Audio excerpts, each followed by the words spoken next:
चालू और कोको का सोना भी चालू। हेलो माय यूट्यूब फैमिली, कैसे हैं आप सभी। Welcome back to my new vlog. और ये जो मेरे व्लॉग की शुरुआत है वो हो रही है 25 मार्च यानी कि आज सुबह ही। तो सुबह मतलब जल्दी उठ के ना, मतलब 5:45 उठ गई थी मैं। उठ के झाड़ू पोछा डस्टिंग और कपड़े घुमाने का काम भी मैंने सुबह ही कर लिया था मशीन में। तो सुबह ही मेरे काम हो जाते हैं, लेकिन मैं सोचती हूँ कि रोज रोज आपके साथ वही क्या शेयर करना, वही रूटीन क्या सेम शेयर करनी। तो इस वजह से ना मतलब मैंने वो सारे काम निपटा लिए थे। उसके बाद नाश्ता वगैरह बनाया, नाश्ते में सेम वही पराठे थे और भरता बनाया था मैंने ना। तो कुछ वो पड़ा था और रात को मैंने सब्जी बनाई थी ना, तो वो पड़ी थी, तो उसी के साथ फिर हमने पराठा खा लिया था। और उसके बाद ये हो रहा है सबके काम पे जाने के बाद का, जैसे सब अपने अपने काम पे चले गए, फिर मैंने नाश्ता वगैरह किया। उसके बाद ये कुछ 10 साढ़े 10 का टाइम हो रहा था और यहाँ धो रही हूँ मैं कपड़े। कपड़े क्या बस पानी से निकालने थे, मशीन में मैंने पहले ही घुमा के रख लिए थे, तो बस निचोड़ के ना मैंने सूखने के लिए मशीन में डाल दिए हैं। और डेली में जो स्लीपर वगैरह पहनते हैं घर में वो सब धोने की थी, वो मैं धोती ही हूँ। मतलब डेली ही धो देती हूँ, 1-2 दिन छोड़ के ना मैं धो देती हूँ। क्योंकि क्या होता है, घर के भले घर के अंदर अंदर चप्पल पहन के अपन जैसे घूमते हैं, लेकिन फिर भी वो गंदी हो जाती है ना। तो धो दो ना तो अच्छे से साफ रहती, फिर पोछा वगैरह मारो ना तो गंदा नहीं होता घर। और हमारे घर में पहनने की स्लीपर अंदर रहती है और जो बाहर पहनते हैं ना वो बाहर रखते हैं, यानी वो फिर मैं अंदर नहीं लाने देती। तो बस यहाँ पे मैंने ना फटाफट से जितनी स्लीपर वगैरह थी ना इन्हें भी अच्छे से धो लिया है।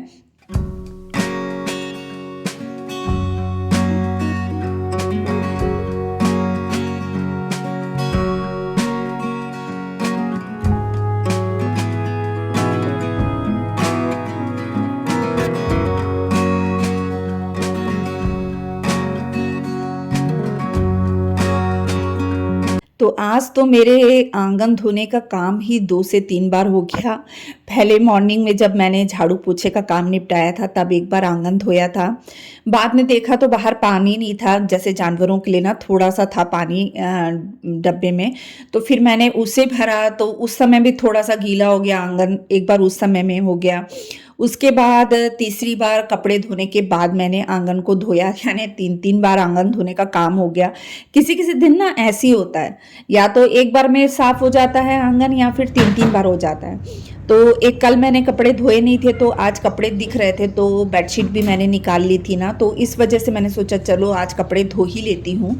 तो बस यहाँ पर ना मतलब निकले हैं तो मतलब मैंने कपड़े धो ही लिए और पोछा भी मैंने पहले कूट के रख लिया था। तो बस पानी से निचोड़ना रह गया था, तो उसे भी मैंने निचोड़ के साइड में डाल दिया है। और बस सारा काम जो हो गया था मेरा कपड़े वगैरह धोने का। तो बस यहाँ पे अब कपड़े सूखने के लिए डाल रही हूँ फटाफट से।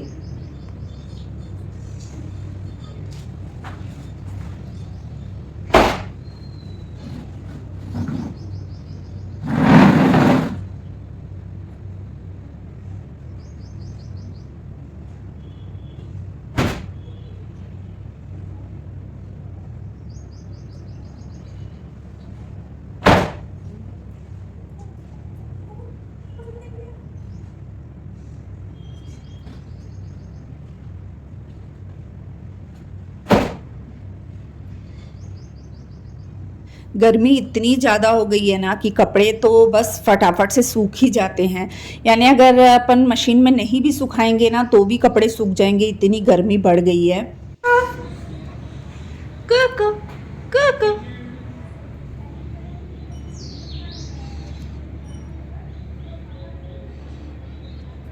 स्लीपर वगैरह को एक साइड में मैंने सूखने के लिए डाल दिया था, मतलब रख दिया था। और वो जो कपड़े थे ना उन्हें भी मैंने सूखने के लिए फैला दिया था।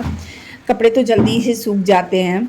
तो बस उसके बाद आ गई थी गली में, और गली में क्या है ना, जो मोटर मैंने चालू की हुई थी ना तो वही पानी पीछे गली में भर जाता है, जैसे टंकी भर जाती है ना तो वही पानी पीछे आ जाता है पाइप से।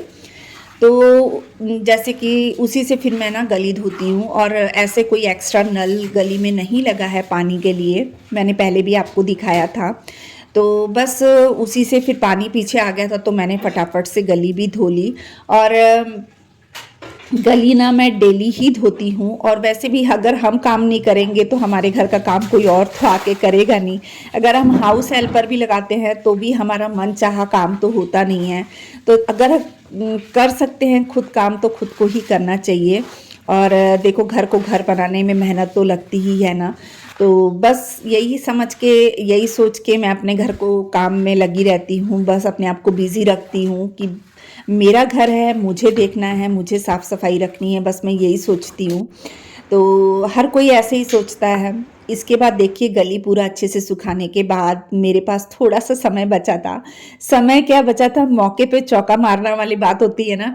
अचानक मैंने ना फ्रिज देखा, तो मेरा ना सिर में ना जलन-जलन सी हो रही थी, तो मैंने सोचा चलो आज मैं क्यों ना मैं अपने हेयर पे भी थोड़ा ध्यान दिया जाए, अपने बालों पे ध्यान दिया जाए। तो दही, मैंने सोचा कि चलो अपने बालों में दही लगा लेती हूँ। वैसे भी जब गर्मियाँ आती है ना, तो एक मैं फेस पैक जो होता है उसे भी हफ्ते 10 दिन में एक बार ज़रूर लगाती हूँ। और जो ये रहता है ना बालों में दही, ये दही भी मैं हफ्ते में एक बार ज़रूर लगाती हूँ। इतना अच्छा होता है बालों में दही लगाना। एक तो इससे डैंड्रफ ख़त्म होता है, यानी डैंड्रफ की प्रॉब्लम सॉल्व होती है। दूसरा, इससे एक ये कंडीशनर का काम करता है, बालों की जड़ें मजबूत होती है, अपने बालों में शाइन आती हैं, या और अपने बालों की जड़ें जो है ना बहुत अच्छी मजबूत हो जाती है और बाल घने होते हैं। यानी इसके इतने फ़ायदे हैं ना बालों में दही लगाने के, और ये अभी से नहीं है। कई ये कहते हैं कि बाल का जो होता है वो कुदरती होती है, ग्रोथ मानते हैं। लेकिन अगर बचपन में मेहनत की होती है ना मम्मियों ने, तो फिर उसका फल भी कहीं ना कहीं मिलता है। और अगर अब देखना, अगर कईयों के बाल क्या होते हैं, बहुत हेल्दी होते हैं, लेकिन जब वो केयर नहीं करते ना अपने बालों की, तो बाल खराब हो जाते हैं, छोटे हो जाते हैं, झड़ जाते हैं। तो वही ये केयर ना बचपन से होती है। जब हम छोटे थे ना, हमारी मम्मी हमारे ना हर हफ्ते बालों में ना घी, मतलब दही लगा के पहले अच्छे से मसाज करके बाल को थोड़ी देर छोड़ देती थी। उसके बाद अच्छे से ना हमारी मम्मी मतलब बाल धोती थी। उसके बाद मम्मी ने कभी देसी घी लगाना बालों की जड़ों में, कभी तेल से अच्छे से मालिश करनी।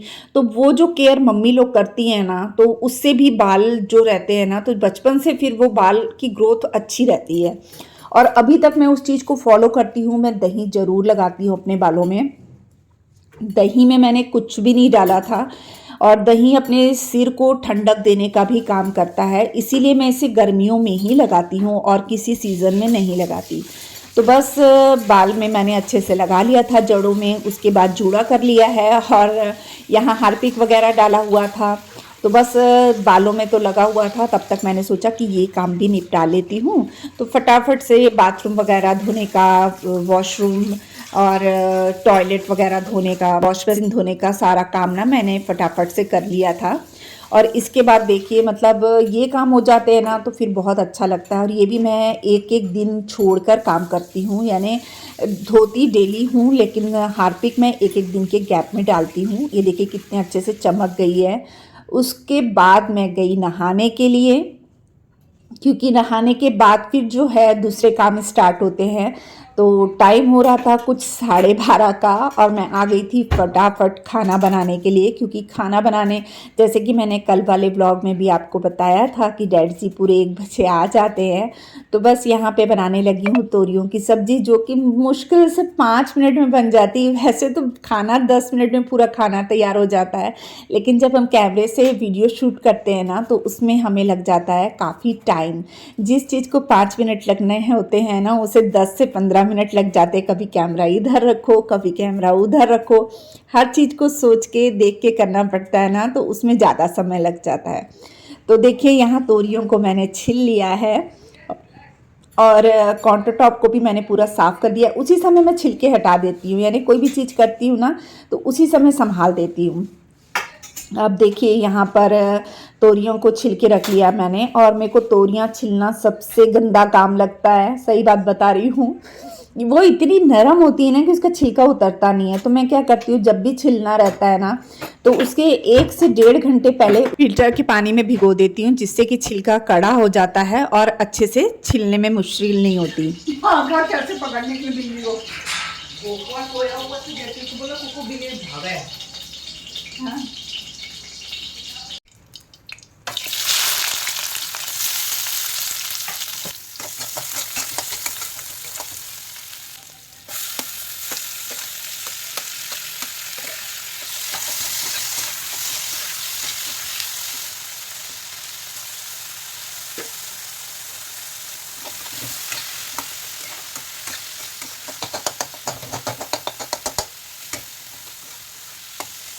छिल लिया था, प्याज कट कर लिया था, उसमें लहसुन की 2 कलियां कट कर ली थी।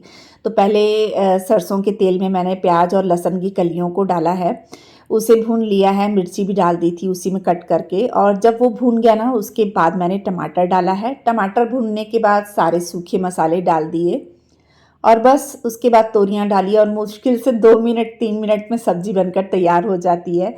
और इसके साथ मैंने बनाने थी अरहर दाल और साथ में बनाने थे चावल। तो पहले तो मैं डैडी जी आ गए थे इस बीच में, देखिए सब्ज़ी बन रही है और डैडी जी आ गए थे। तो डैडी जी के लिए बनाने लगी हूँ लस्सी। तो डैडी जी लस्सी पीते हैं ना, तो उसके बाद वो कम से कम 10 से 15 मिनट 20 मिनट तक कुछ नहीं खाते। लस्सी पीने के बाद थोड़ी देर बैठते हैं। कभी तो लस्सी, जैसे अब ज़्यादा गर्मी होगी तो लस्सी मैं पहले देती हूँ, उसके बाद खाना खाते हैं, उसके बाद फिर मैं कोई फ्रूट वगैरह कट कर देती हूँ, तो खरबूजे वगैरह कट कर देती हूँ। तो बस पहले यहाँ लस्सी बना रही थी और जो काली मिर्च थी ना, वो मैं साथ के साथ ही कूटती हूँ काली मिर्च। तो काली मिर्च मैंने कूट के इसमें डाल दी है, काला नमक, जीरा पाउडर और सादा नमक डाल दिया था और डैड जी को लस्सी दे दी है। अब एक तरफ दाल का तड़का लगाऊंगी और एक तरफ चावल मैंने पीछे के साइड में चढ़ा दी हैं, वो दिख भी नहीं रहे हैं। और भिंडी जो है ना, वो मैंने रात के लिए धो के रखी है। तो मैंने ना उसे कपड़े में फैला दिया था कि चलो मतलब वो सूख जाएगी अच्छे से तो रात को बना लूँगी करके। और रात को नहीं भी बनेगी तो सुबह तो बन ही जाएगी। तो बस यहाँ पे मेरा जो खाना बनाने का कार्यक्रम है वो भी चल रहा है साथ साथ में।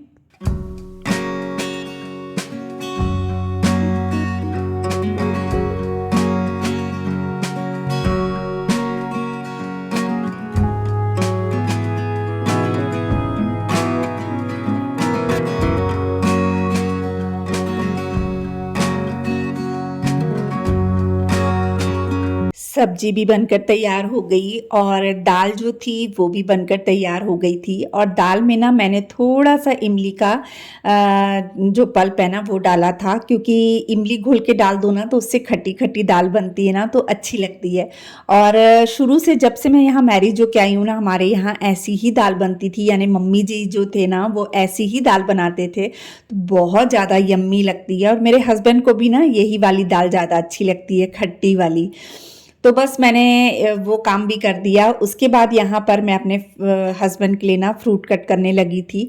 अभी गर्मी है ना, तो वैसे ही पानी के लिए ऐसा होता है ना, पानी पियो। तो ये फ्रूट जो होते हैं ना, या तो तरबूज हो गया या खरबूजे हो गए, तो इसमें पानी की मात्रा वैसे भी ज़्यादा होती है ना। तो और इस बार खरबूजे जो है मीठे भी बहुत आ रहे हैं, तो मैं उनके लिए कट कर देती हूँ ना, तो उन्हें अच्छा लगता है। तो बस मैं यहाँ अपने हस्बैंड को ही दे रही थी।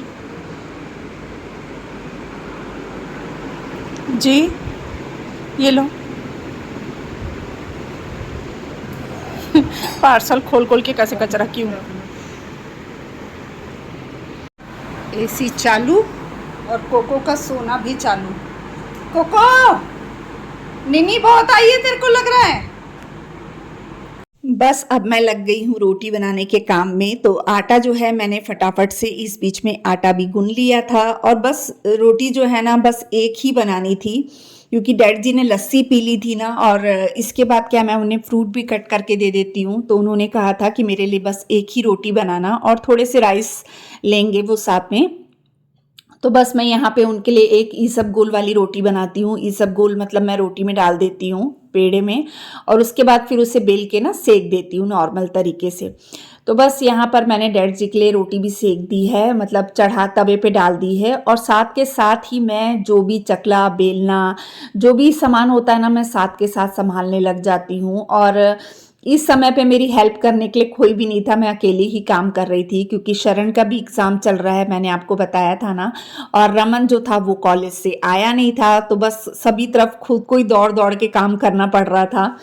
तो बस यहाँ पे तवा भी मैंने हटा दिया है और प्लेटें लगा दी है। अब फटाफट से पहले डैडी जी के लिए खाना लगाऊंगी और उसके बाद फिर अपने हस्बैंड के लिए भी डाल दूंगी। तो ऐसे ही होता है जब अकेले करना पड़ता है ना, तो पता नहीं कहाँ से एनर्जी आ जाती है। और जब घर में सब दिखते हैं ना, तो बोलती हूँ बेटा खाना डाल दो। और जब पता है कि अभी कोई नहीं करने वाला, खुद को ही करना है, तो फिर एनर्जी आ जाती है, फिर दौड़ दौड़ के ना सारे काम खुद ही करती हूँ।